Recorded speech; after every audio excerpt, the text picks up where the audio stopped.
नमस्ते। आज हम आपको बताने जा रहे हैं एक महान विद्वान नीतिकार चाणक्य के विचार। हम चाणक्य नीति अध्याय प्रथम के 16 नीतियों के बारे में बताने वाले हैं जो लोगों के जीवन में बड़ा बदलाव लाने में मदद करते हैं। नीति एक।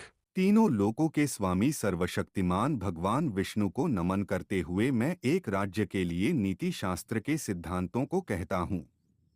मैं यह सूत्र अनेक शास्त्रों का आधार लेकर कह रहा हूँ।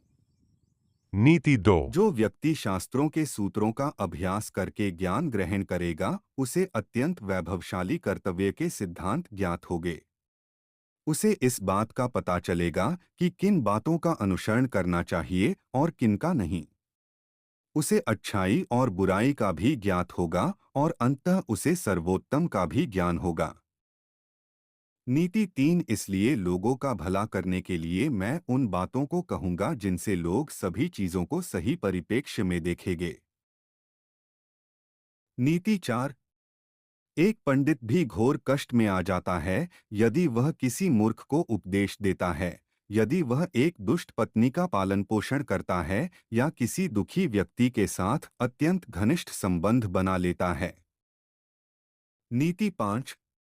दुष्ट पत्नी, झूठा मित्र, बदमाश नौकर और सर्प के साथ निवास साक्षात मृत्यु के समान है। नीति 6। व्यक्ति को आने वाली मुसीबतों से निपटने के लिए धन संचय करना चाहिए। उसे धन संपदा त्याग कर भी पत्नी की सुरक्षा करनी चाहिए। लेकिन यदि आत्मा की सुरक्षा की बात आती है तो उसे धन और पत्नी दोनों को तुच्छ समझना चाहिए। नीति 7। भविष्य में आने वाली मुसीबतों के लिए धन एकत्रित करें।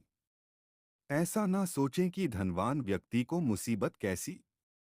जब धन साथ छोड़ता है तो संगठित धन भी तेजी से घटने लगता है।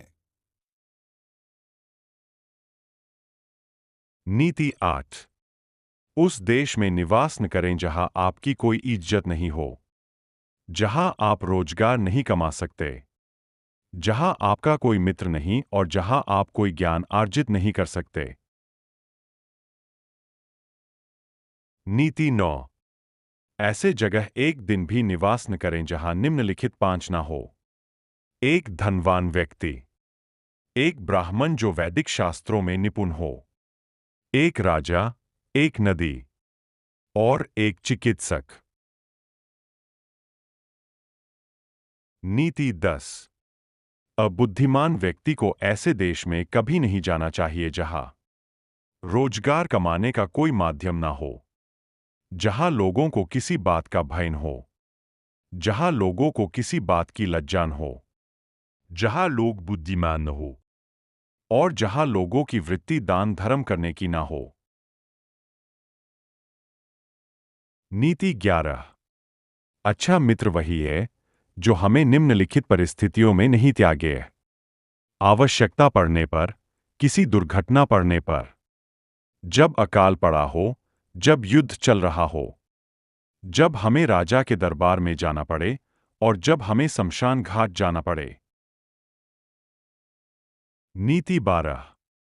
जो व्यक्ति किसी नाशवंत चीज के लिए कभी नाश नहीं होने वाली चीज को छोड़ देता है तो उसके हाथ से अविनाशी वस्तु तो चली ही जाती है और इसमें कोई संदेह नहीं कि नाशवान को भी वह खो देता है।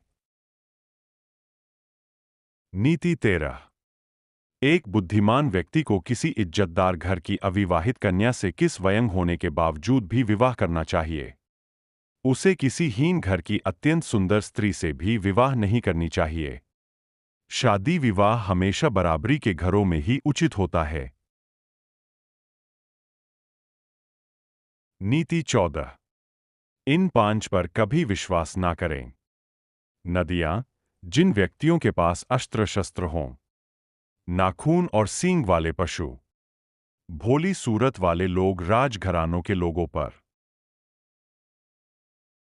नीति 15। अगर हो सके तो विष में से भी अमृत निकाल लें, यदि सोना गंदगी में भी पड़ा हो तो उसे उठाए, धोए और अपनाए, निचले कुल में जन्म लेने वाले से भी सर्वोत्तम ज्ञान ग्रहण करें।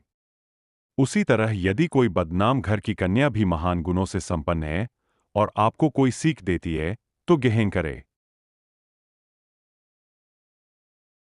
नीति 16। महिलाओं में पुरुषों की अपेक्षा भूख 2 गुना, लज्जा 4 गुना, साहस 6 गुना और काम 8 गुना होती है। नीति 17। ये कहानियां चैनल को सब्सक्राइब करें। यदि आप इस वीडियो को अभी तक देख रहे हैं तो ऐसे ही और वीडियो देखने के लिए अभी हमारे चैनल को सब्सक्राइब कीजिए। धन्यवाद।